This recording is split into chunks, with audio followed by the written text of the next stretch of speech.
오늘 우리가 나눌 하나님의 말씀은 스가랴 8장 1절부터 17절까지의 말씀입니다.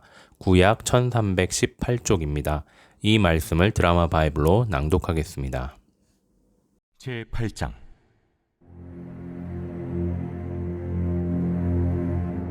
만군의 여호와의 말씀이 임하여 이르시되 만군의 여호와가 이같이 말하노라. 내가 시온을 위하여 크게 질투하며 그를 위하여 크게 분노함으로 질투하노라. 여호와가 이같이 말하노라. 내가 시온에 돌아와 예루살렘 가운데에 거하리니 예루살렘은 진리의 성읍이라 일컫겠고 만군의 여호와의 사는 성산이라 일컫게 되리라.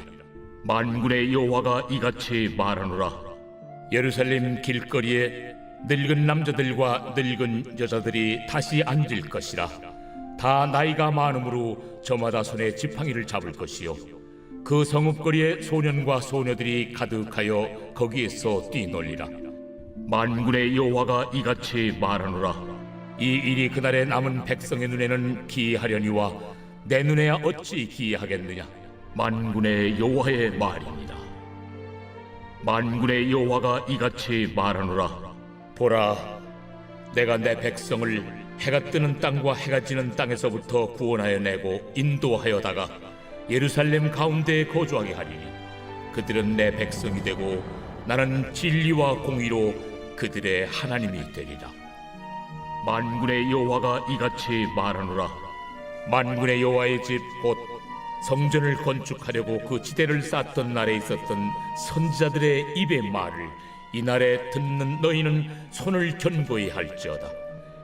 이날 전에는 사람도 삭슬 얻지 못하였고 짐승도 삭슬 받지 못하였으며 사람이 원수로 말미암아 평안히 출입하지 못하였으니 내가 모든 사람을 서로 치게 하였느니라.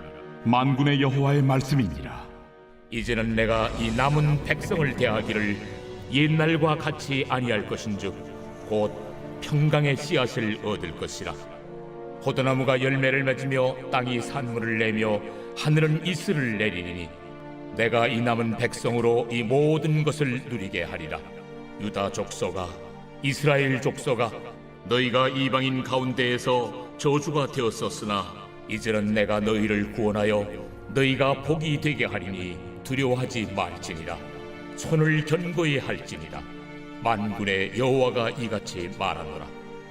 너희 조상들이 나를 경노하게 하였을 때에 내가 그들에게 재앙을 내리기로 뜻하고 뉘우치지 아니하였으나 이제 내가 다시 예루살렘과 유다 족속에게 은혜를 베풀기로 뜻하였나니 너희는 두려워하지 말지니라. 너희가 행할 일은 이러하니라. 너희는 이웃과 더불어 진리를 말하며 너희 성문에서 진실하고 화평한 재판을 베풀고 마음에 서로 해하기를 도모하지 말며 거짓 맹세를 좋아하지 말라. 이 모든 일은 내가 미워하는 것이니라. 여호와의 말입니다. 샬롬. 새해를 맞아 새해 인사를 나눈 것이 엊그제 같은데 벌써 새해 들어 두 번째 주말을 앞두고 있습니다. 어렸을 적에는 언제 어른이 되나 기대할 정도로 시간이 더디 가던 것이 지금은 시간이 가는 것이 두려울 정도로 빠르게 지나가고 있는 것 같습니다. 오늘도 그렇게 속히 흐르는 시간 속에 세상에 휩쓸리지 않고 진리 안에서 살고자 말씀 앞에 선 모든 분들에게 하나님의 신령한 은혜가 부어지기를 주님의 이름으로 축복합니다. 아멘. 오늘 본문의 말씀은 어제에 이어 베델에서 온 백성들의 금식에 대한 질문에 대하여 말씀하시는 하나님의 세 번째 메시지입니다. 어제 말씀하신 첫 번째와 두 번째 메시지는 주로 유다 백성의 자기 중심적 신앙과 불순종에 대한 심판의 메시지였습니다. 그러나 오늘은 그 심판에 하나님께서 회복의 약속을 주시는 긍정적인 모습으로 나타납니다. 1절에 만군의 여호와라는 호칭으로 시작합니다. 이 호칭은 스가랴서에서 총 53회를 사용했는데 그중 8장에서만 18번을 사용했습니다. 이것은 오늘 본문의 결론과 같은 말씀인데 인간의 힘으로는 이룰 수 없는 그런 것을 오직 여호와 하나님만 이루신다는 전능한 하나님을 처음부터 예고한다고 볼 수 있습니다. 2절에서는 질투의 하나님을 나타내고 있습니다. 7장까지 유다 백성들의 교만과 불순종에 대하여 책망하셨지만 하나님은 다시 그들을 회복시키시기로 작정하였습니다. 그 이유가 바로 시온, 즉 하나님의 백성을 사랑하는 사랑 때문입니다. 질투는 사랑하는 자에 대하여만 발생하는 것입니다. 사랑하지 않고 관심도 없는 대상에 대해서는 결코 질투하지 않습니다. 하나님은 이 하나님의 백성을 그만큼 열정적으로 사랑하고 있음을 나타내고 있습니다. 그리고 그 사랑의 결과로 하나님의 백성들이 맞이할 찬란한 미래를 선포하십니다. 그 미래는 장차 예루살렘이 진리의 성읍이라 불리게 될 것이고 여호와의 성전이 있는 곳은 성산이라 불리게 될 것이라고 하십니다. 이는 하나님의 임재가 회복됨으로 언약 공동체의 본질적인 정체성이 바뀔 것이라는 예고입니다. 물론 이 예언은 포로기 직후에는 온전히 성취되지 않았지만 곧 주님이 재림하실 그때에 온전한 성취가 이루어질 것입니다. 하나님의 약속의 성취 가운데 하나가 지팡이 짚는 노인들의 한가로운 모습과 아이들의 뛰노는 모습입니다. 이는 사람들이 장수하며 평화를 누리는 모습을 그린 것입니다. 이러한 모습이 당시의 사람들에게는 놀랍게 보일지 몰라도 하나님에게는 당연한 것입니다. 왜냐하면 이 모든 것을 이루시는 분이 전능하신 하나님이시기 때문입니다. 사랑하는 성도 여러분, 우리 인생에서 우리가 어쩔 수 없다 생각하는 일들을 자주 혹은 간혹 만나게 됩니다. 그럴 때 우리는 두 가지의 선택지가 있습니다. 포기하든지 전능하신 하나님께 맡기든지. 두 가지 모두 우리의 손에서 내려놓는 것입니다.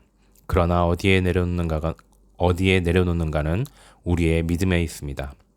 이건 하나님도 어쩔 수 없을 거야 라고 생각하고 포기하는 순간 우리의 인생은 한 걸음 뒤로 물러날 것입니다. 이 일이 반복되면 어느 순간 우리의 인생은 계속 뒤로 물러날 것입니다. 그러나 하나님을 믿고 하나님 손에 내려놓는다면 전능하신 하나님께서 우리를 질투가 느껴질 정도로 사랑하시는 하나님께서 행하실 것입니다. 물론 우리의 뜻이 아닌 하나님의 가장 선하신 뜻대로 이루실 것입니다. 그렇게 반복되다 보면 우리의 인생은 하나님께 더 가까이 다가가 있을 것입니다. 당시 하나님의 열정과 사랑은 흩어진 하나님의 백성들을 다시 모으시는 것이었습니다. 그리고 그날에 하나님은 다시 그들의 하나님이 되고 그들은 하나님의 백성이 될 것입니다. 이것이 하나님이 말씀하시는 회복입니다. 그리고 그 회복의 이유는 13절의 말씀과 같습니다. 유다 족속아, 이스라엘의 족속아, 너희가 이방인 가운데에서 저주가 되었었으나 이제는 내가 너희를 구원하여 너희가 복이 되게 하리니 두려워하지 말지니라. 손을 견고히 할지니라. 아멘. 자신들의 교만과 불순종으로 스스로 저주가 되어 이방인들에게 손가락질 받던 하나님의 백성들을 하나님이 구원하시고 복이 되게 하셨습니다. 그리고 손을 견고히 할지니라 말씀하셨는데 이 손은 성전을 재건할 손입니다. 바로 예배의 회복을 말씀하고 계십니다.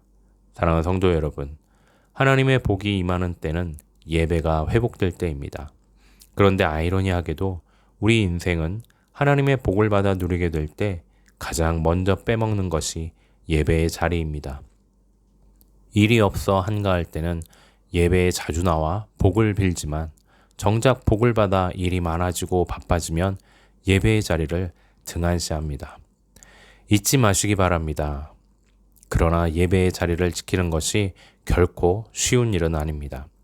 성전을 재건하는 이스라엘 백성들에게는 여러 가지 어려움이 있었습니다. 경제적인 어려움과 이웃 간의 대립으로 인해 사회 전반이 불안한 처지였습니다. 그러나 하나님은 그들을 향해 이전과는 다르게 대하시겠다고 약속하셨습니다. 언약 백성을 번성하게 하시고 평안을 주시며 풍성한 소출을 허락하시겠다고 약속하셨습니다. 그리고 이방 가운데 축복의 상징이 되게 하겠다고 약속하셨습니다. 우리의 예배도 이와 같은 하나님의 약속을 믿음으로 이루어내야 합니다. 잡기 힘든 바이어와 약속이 주일 예배 시간에 잡혔습니다. 예배야 다른 시간에 또 드리면 되니 당연히 바이어를 만나야 할까요? 우리 인생의 최우선 순위가 하나님과 만나는 예배 시간이 되기를 주님의 이름으로 축복합니다. 아멘. 함께 기도하시겠습니다. 만군의 여호와 하나님, 우리의 인생을 복되게도 하시고 그렇지 않게도 하시는 분이 하나님이신 줄을 믿습니다. 우리는 그것을 믿음으로 하나님을 나의 주인으로 인정하며 살아갈 뿐입니다. 그러나 때때로 스스로 교만하여 내 인생의 중심에서 주님을 밀어내고 내가 주인이 되어 살아가기도 합니다. 주님, 어리석은 우리의 모습을 불쌍히 여기시고 긍휼을 베푸사 하나님의 주권으로 우리를 이끄셔서 우리로 복이 되게 하여 주시옵소서. 오늘 하루도 주님의 그 은혜와 복을 누리는 삶을 살아가게 하옵소서. 감사드리며 예수님의 이름으로 기도드립니다. 아멘. 계속해서 찬양 한 곡 묵상하신 후에 합심 기도와 개인 기도로 나아가겠습니다.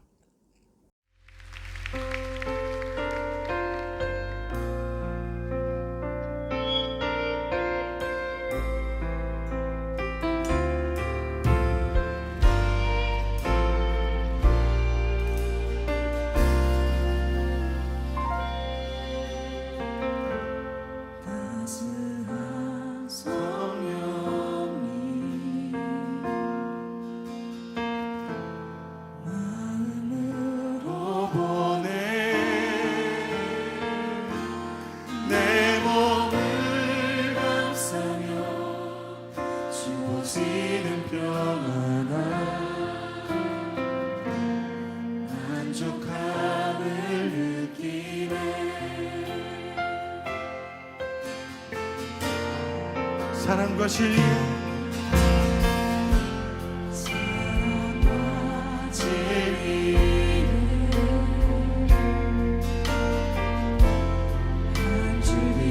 빛보내 내 몸을 감싸며 주어지는 평안에 그 사랑을 느끼네 부르신 곳에서 나를 예배하네 어떤 상황에도 나는 예배하네 부르신 곳에서 나는 예배하네 상황에도 나를 예배 부르신 곳에서 부르신 곳에서 예배하네 상황에도 주님 내가 주님 안에 있습니다.